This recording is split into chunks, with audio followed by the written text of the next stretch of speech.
I think it's important to just take some time to really think about what brings you energy and what brings you joy and what you're passionate about, and focus on those things, because it's really easy to just think that you're going to have all this time and then it just gets filled up with more obligations.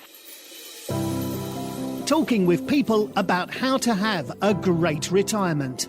This is the Rock Your Retirement Show. We don't talk about money, but we talk about almost everything else you need to rock your retirement. Now, here's your host, Kathy Klein. Welcome to Rock Your Retirement. This is Kathy, the founder of Rock Your Retirement. And as some of you know, I started this show because many baby boomers think that retirement is all about money. And for those of you who have already been retired for a while, you know that it's not. And so that's why I started this show. I want to help people stay married. I want to help people fend off depression. And so we bring in people to talk about how you can do that. For those of you who have rated and reviewed this show on iTunes, I greatly appreciate that. Those ratings and reviews significantly help our ability to be seen by people who need to see the show. Actually, I should say, to need to hear the show, since this is an audio. Today's guest is Aimee Davis, and she began her role as director of the Osher Lifelong Learning Institute at San Diego University in October of 2015. And as you can see, as you can hear, that is a mouthful, so we're going to shorten that to OLLI. She has been working as the director for SDSU for 3 years in the College of Extended Studies after having worked for San Diego Hospice for 9 years as a volunteer coordinator and program manager. Aimee is passionate about providing meaningful experiences through lifelong learning to students age 50 and better. Through OLLI at San Diego State's vibrant and diverse learning community, Aimee works to provide about 125 new course offerings every year. From art history and music to politics and religion, there's always something new to learn, and go Aztecs. Aimee, welcome to the show. Thank you for having me. You are so welcome. When I heard about what you were doing, I couldn't wait to interview you, and I am so honored that you have decided to come on to today's show. Thanks again. Thank you. I'm excited. Yeah, me too. I'm so excited. So tell me a little bit about OLLI.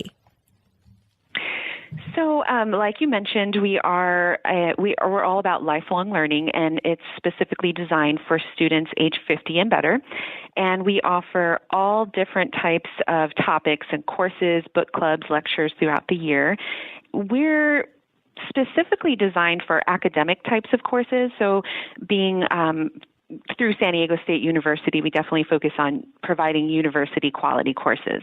So it's lots of fun for people, especially those that are about to retire or that are retiring, to come and just be intellectually stimulated. Wow. So if I take one of your courses, because I do qualify, I am 50 great. and older, am I going to have to worry about getting in trouble by my instructor if I don't do the homework? There's no homework. There's no homework. That is no homework awesome. at all. Oh my gosh. Yeah. Am I going to have to worry about getting a bad grade? There's no grading, no homework. It's just learning for the sake of learning. Oh, I love it. Yeah, it's so fun, and no worries about grades or anything like that. That is wonderful. Is it expensive? It's very reasonably priced. We have our membership is only $20 a semester, and then you would pay for each course as you go, which are usually about $69 for a 6-week course. Wow, that is reasonable. That's pretty cool. It's nothing like credit courses at college. Okay, so give me an example of some of the type of courses that OLLI offers. So we offer courses in lots of different areas. So we have art history types of courses, philosophy, politics is a big deal, especially right now. Learning exactly. Some people are all about it, and some people don't want to hear anything about politics anymore. So we have a little bit of something for everyone. And then learning about different religions, music. There's just different and new things every semester. Wow, that's interesting. Now, how long has OLLI been around? Well, the one at SDSU has been around for about 11 years. The first OLLI, because there are 119 different OLLIs throughout the country. Wow. And I don't know how old the oldest one is. I'm not really sure, but ours was established in 2004. And how did you get involved? Have you been there since 2004? No, so I was at San Diego Hospice at that time, and I came to San Diego State in the College of Extended Studies in 2013 after San Diego Hospice closed. I started out as a director on the STEM team, and then I always kind of had my eye on OLLI because I loved the idea of being able to be creative with the curriculum and working with the instructors and working with volunteers. There's lots of program development, which is something that I really love to do. So I had my eye on this program for a while, and then the director that was here before me moved, and then I was able to move into this position in October.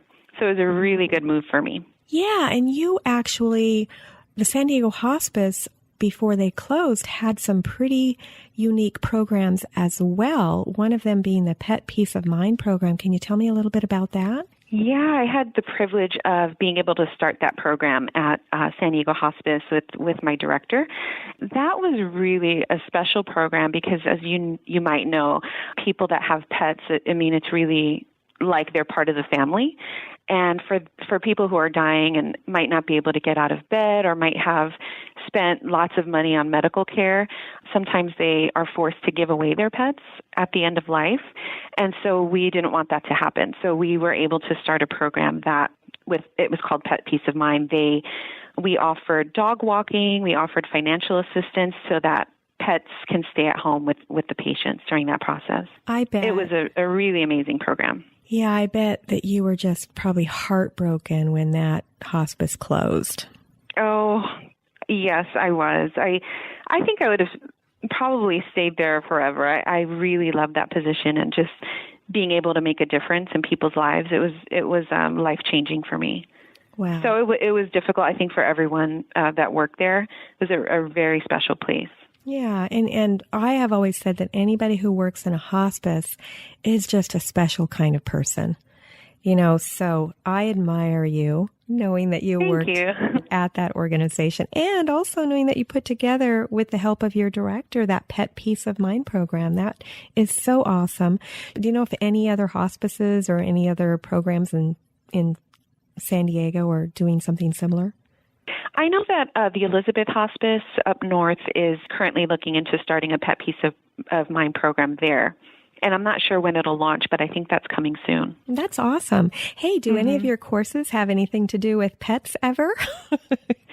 You know what? As far as in the last several months, in the last 10 months that I've been here, I haven't seen a course like that, but I should look into that because I think people would really respond well to that. Yeah, absolutely. You know what I'd love? I'd love a class on how to teach my bird not to scream while I'm doing interviews.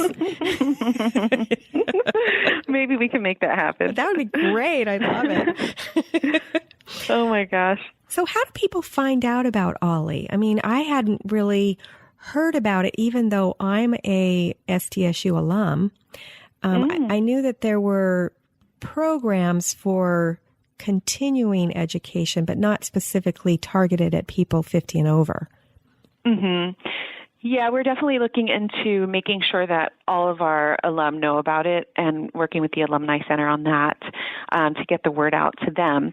But most of the time, our new students come to us via word of mouth. So we have our members that just love it so much and they tell a friend and they might use a guest pass or they might come to a kickoff event. So we have, like this fall, we're having a kickoff event, and that'll be where the instructors give a little 1-minute blurb about their course, and so everyone gets to meet the instructors and meet their peers, and it's a lot of fun. So they might come to that, or like I said, use a guest pass, and then they come to one thing and they're hooked. Oh, wow. Okay. And so do your courses sell out? I mean, it sounds like the people who take the classes become ambassadors. They really do. And we do have courses that sell out immediately once registration opens, and are kind of very popular instructors, that sort of thing. So one of our membership benefits is if you're a member in one semester, you get early registration for the following semester. So that's one of their favorite benefits, so that they can kind of register before everyone else and they get a seat in those favorite classes. Okay, so you have a membership program. Tell me a little bit about that. So our students, they don't have to become members. Sometimes they like to try out courses without making that commitment of an actual membership. But if someone's going to take more than one class, it really makes sense to register for the membership, because it only costs $20, and then you get a full $20 discount on any of the courses or workshops or adventures. With that, you get, like I said, the discount, and then you get the early registration, and then also lots of benefits on campus where they get to be part of the cultural experience and the academic experience on campus. So if there's any special event going on or a special speaker, they would get an invitation to that. Well, if a course is $69 and the membership is $20 and $20 goes towards your course, why wouldn't somebody become a member? I'm not really sure. I'm trying to find that out myself. It doesn't seem I'm working on a survey about that, because it boggles my mind. Yeah, I'm like, it doesn't seem like you wouldn't become a member even if you're just going to take one class. Right, exactly. But and definitely for 2 classes, because then that's a $40 discount for only $20. Right. So yeah, it really makes sense to do the membership. Yeah, absolutely. So you mentioned Adventures, or how do you say that? Adventures? Adventures. Tell me what that is. So the Adventures are something that happens off-site. So it's usually just a one-day, 2 to 3 hour event. So we have, for example, our Culture and Cuisine series, and that's through Susan Macbeth. She's one of our facilitators. They'll go out, let's say the Culture and Cuisine of Cuba. They're going to go out to a Cuban restaurant and then have an author come. They'll talk about their book, and they get to meet the author, and they walk away with an autographed copy of the book. And it's a really interesting experience. Or they might go off, and recently they went to the Old Globe and watched Sense and Sensibility. So it's something that's more of a cultural experience that happens off-site. You know what? That sounds like a lot of fun. I know. It's amazing. I want to do more of those myself. I think I'm going to have to sign up, but I don't know. Are you old enough to do these things? No, but I do sneak in sometimes. They let you, as the director, sneak into the classes. Okay. Yeah, they do. And we don't, it's a lot of people ask, do I have to be 50 years old in order to go? And I'm like, no, I'm not going to check ID. It's definitely geared towards people that are 50 and better, but we allow anybody to come. Like sometimes they might bring a child, their child or, someone in their family, and that's totally fine. Okay, well, that's good to know. It's geared towards people 50 and over, but people can get in because there's no checking ID. Right. That is great. Yep. Okay, good. Okay, so we talked a little bit about the program. Let's talk about you. So tell me, what did you do besides the hospice? Did you do anything else? So before the hospice, I worked at the California Smokers Helpline. So I helped people quit smoking. Oh my gosh, that is so awesome. Yeah. Yeah, I did that for about 4 years. Wow. I loved that job too. I didn't even know there was such a thing. Yeah, so they would call on the phone. I worked with all different types of clients. One of the special programs I did was the clients that are pregnant. Yeah, it was a ton of fun. I just talked them through coming up with a plan and talking about why they wanted to quit and kind of coaching them along the way and calling them to see how they were doing. Wow, so it was really interesting. You've really always been in public service. Yes. Yeah, that's what brings me joy and makes it not work for me. That's great. And it seems like all of your past positions kind of build up and lead to what you're doing now. Mm-hmm. So that is this was the perfect. I'm so happy to be here working with OLLI. Yeah, that's great. Now, I took a little look at some of the courses before we got together, and I noticed that you've got a wide variety of courses. I mean, how many courses are you offering at a time? Usually it'll be about 50 at a time, except for in the summer it's a little bit less because people travel or they might be spending time with their family. So it's about 30 in the summer. Okay, and right now is the summer, right? Right now is the summer. Actually, fall just kicked off today, so we're offering about 50. So I did notice some lectures or some classes that seem a little bit different from what you might get, at some of the local senior centers. One of them was a border overview, immigration law, and protection for victims of human rights violations. You've got several courses like that, right? We do. And this is something that's in response to the requests of our students. They're really interested in learning about just different people and our different cultures and kind of putting the voice and the face behind some of the headlines that we read. So looking into, who are the people that are affected by immigration law. And I'm really excited about that course. It's brand new. And we do try to incorporate lots of courses on different cultures. That's really kind of cool that you have different classes that really anybody can take. Would you say that your typical student is, just the typical blue-collar worker, or would you say that your typical student is like a retired professor or somewhere in between? Yeah, they're definitely, our students tend to be retired, maybe teachers, definitely have gone to college and have their degrees and had great jobs, and now they just want to continue that intellectual stimulation. So it's kind of like going back to college, and we say let college change your life again. So it definitely is. It can be for anyone, but those tend to be our main audience. Right, because those are the people that loved school to begin with, right? Exactly. Now that you've said your tagline, let college change your life again, I have heard that. So I don't know. Oh. Yeah, I don't know if I've heard it just in the publications that I've received, as being alumni, or if I've seen it, on PBS, but I've definitely heard that tagline somewhere. So your marketing is getting out there. That's good. Maybe it was through PBS. We had a tour of KPBS over the summer, and so we worked with them to promote that. With Tom Carlo gave a wonderful lecture, and then was generous enough to let us kind of go on a tour and see everything that happens behind the scenes. That's great. So you might have heard it there. Yeah, maybe. Now, are your teachers, your lecturers, are they volunteers or do they get paid? How does that work? They do get paid. It is different with every OLLI, but here at SDSU, we do have paid instructors. Many of them teach at different colleges and universities. They are just top-notch.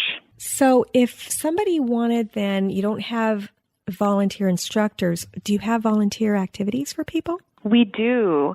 We have different committees of volunteers. So our biggest committee is the Curriculum and Instructor Committee. And so that's a group of volunteers that looks through all of the course proposals that we get. So they love being able to see all of the ideas that instructors and potential instructors have. And then they get to give their feedback before I choose all of the courses that are going to run. They help with that, and they help recruit new instructors. We also have volunteers that help with events and help with marketing. So what type of marketing would a volunteer do? Like, do they go on the Facebook page? Do they hand out flyers? What would a volunteer do you know, in marketing? I'm actually trying to grow that committee right now because we need more help with marketing. But they will help hand out catalogs at local libraries and YMCAs and those types of places. They might build connections with different people, organizations that might be willing to share this information with their audience. So if we're trying to market a specific course, then they'll reach out to organizations that they think might be interested in that specific topic and build that relationship. Yes, they'll update the Facebook page, and we're just looking for new ideas all the time to get the word out. Okay, great. So if you're listening to the show and you're looking for some volunteer work, you could always consider OLLI as a place to volunteer. I'm always promoting volunteer work for those that want it. Not everybody wants to be a volunteer, but I have found that for many of my guests, they have definitely advocated it because it helps keep you active and connected with other people. So that's why we advocate that on this show. So you obviously work with people who are retired, because I would think that that would be a majority of your attendees to the class. Is that correct? Yes, that's right. So what is the one piece of advice that you would give to my listeners who are not retired yet, but are considering it, and they're trying to make a decision whether to retire and to have a good retirement life? What advice would you give to them? Well, I would definitely say that they should learn to say no if they haven't already done that. And we were just talking about volunteerism. I think, like me, I'm looking for people that have time to help me with my cause. And so I think, as soon as someone's about to retire, they probably start getting lots of different people asking, can you help with this? Do you want to do this? So I think it's important to just take some time to really think about what brings you energy and what brings you joy and what you're passionate about, and focus on those things, because it's really easy to just think that you're going to have all this time and then it just gets filled up with more obligations. So I think just focusing on what you want to do. That is such great advice. I run a private Facebook page. It's the Rock Your Retirement Community. And one of our members of that page indicated that she is so busy right now doing things for other people, she hasn't been able to take out her camper, a little short RV. And she has been wanting to do that all summer. And so that was her question in the Facebook group. And then a bunch of the members jumped in and answered it. And I think they pretty much said what you just said. So that is awesome and excellent advice. Thank you for that. Oh, yeah. No problem. And I'll remind myself about that too. It is hard to say no. It is, and we tend to, say yes. And they say that if you want something done, ask a busy person, right? It's true. It is so true. Yeah, absolutely. And then the busy person winds up burning themselves out because they can't say no to anything. And they can't take their vacation with their RV. I hope she was able to get that camper out. I do too. I'm going to reach out to her after this interview and see how it went. So the next question that I'd like to ask is, let's say you're talking to somebody who's been retired for a while and they feel kind of stuck in their retirement. They're not enjoying themselves. What is the piece of advice that you would give to that retiree to help them turn things around? Well, besides come to a class at OLLI. Great advice. Yeah, I mean, I think, the people that are here are so fulfilled and so happy because they are passionate about learning, because it really does stimulate your mind, and it helps you to be active and to just have connection with other people. But I think just taking that time to figure out, to learn about, who are you now, because we change over time. And so spending that time with yourself to say, okay, what is it, like I mentioned, like what brings you joy? What are you passionate about? And what gives you energy? And then just doing those types of things, because there are different groups in San Diego that I'm sure would be all about whatever it is that passion is. But yeah, our students are it's just amazing how it never ends. You can always learn something new, and what it does for your spirit is it's incredible, and it gets you unstuck. That is such great advice, and it actually moves to people who even aren't in San Diego. So if they're in another part of the country, same thing. They could find an advanced learning opportunity like the one that you offer, or even go online, right, to learn? Mm-hmm. Oh, yeah, definitely. Yeah. Yeah, and like I mentioned, there's 119 different OLLIs. So it's, through the Bernard Osher Foundation, that's how we're supported, and they were able to have 119 different ones. So it might be wherever you are, and then if not, community college or online, like you mentioned.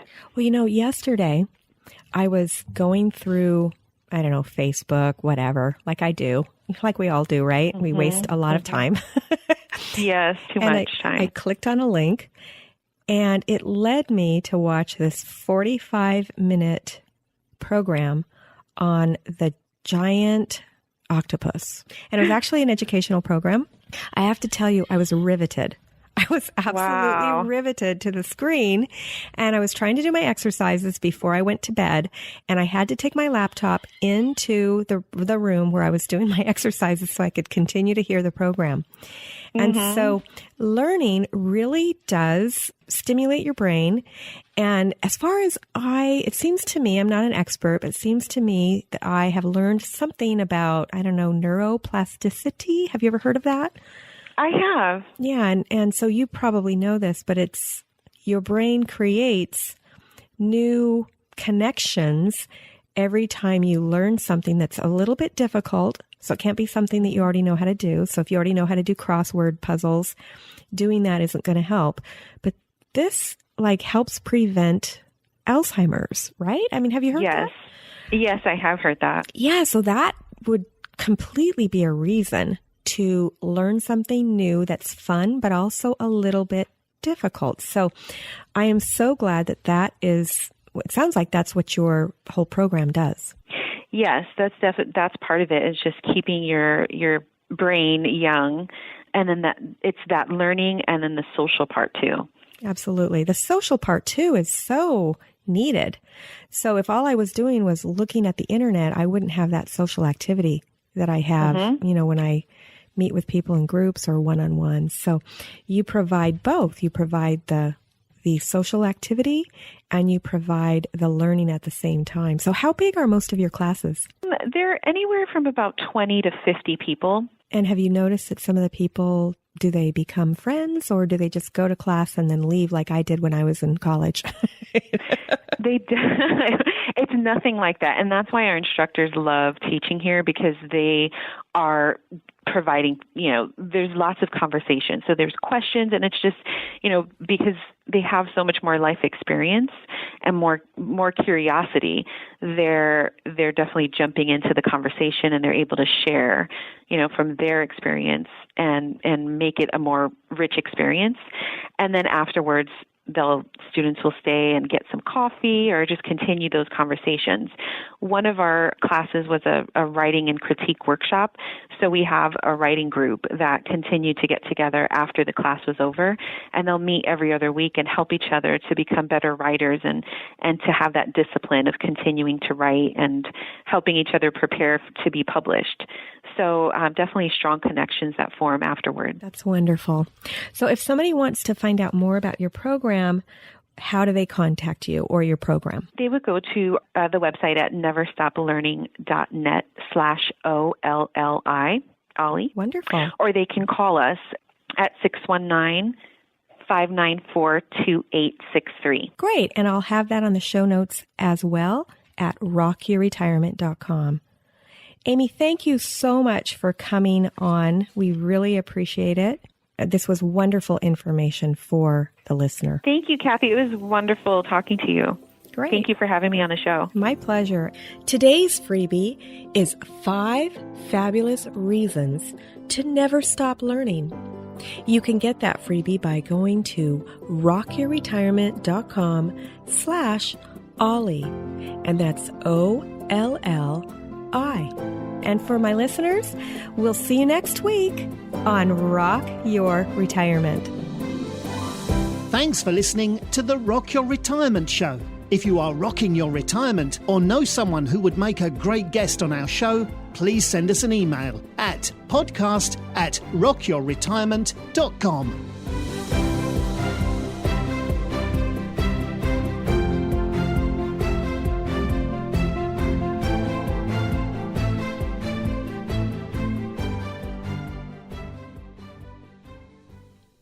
Hi, this is Kathy. When I'm not hosting Rock Your Retirement, I'm helping people with their Medicare insurance. One of the times you need to check your Medicare insurance is when you've moved. To get my free guide, 5 Things You Need to Know About Medicare When You Are Moving, just go to medicarequick.com/move. And in the meantime, listen to these cool disclosures. Neither Medicare Quick nor its agents is connected with the federal Medicare program. Medical insurance licensed in the states of California, Florida, Nevada, and Texas, and Medicare Advantage and prescription drug plan service areas vary. California Insurance License 0797566.